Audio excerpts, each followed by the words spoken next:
Monsieur le maire du 20e arrondissement, vous avez demandé la parole, elle est à vous.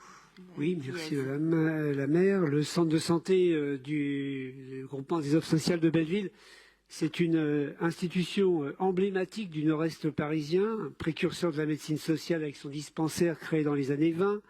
Il développe depuis plus d'un siècle des missions d'accès aux soins auprès des plus précaires et des habitants des quartiers populaires du 19e et du 20e, avec notamment 19% de patients bénéficiaires de la complémentaire santé solidaire, 15% de patients atteints d'une affection de longue durée et 26% de patients sans couverture sociale.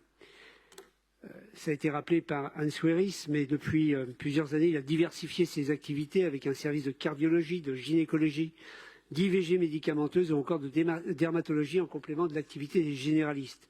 Mais, ça a été dit et je tenais à insister là-dessus, le modèle de ces centres de santé et surtout de ceux dédiés aux plus fragiles est gravement fragilisé par la réforme du paiement à l'acte qui ne permet pas à ces structures de fonctionner à l'équilibre au regard du temps de consultation plus long passé auprès des plus fragiles.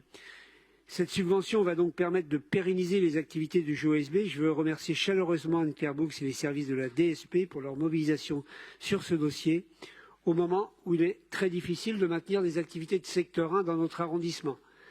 J'ai bien conscience que la ville de Paris ne peut pas venir au secours de tous les centres de santé associatifs en difficulté. Aussi, il est urgent d'engager avec l'ARS, avec la CPAM, une réforme globale du financement de ces structures qui permettent de rémunérer correctement leurs actions de soins et de prévention, si essentielles dans les quartiers prioritaires et auprès des publics les plus fragiles. Merci.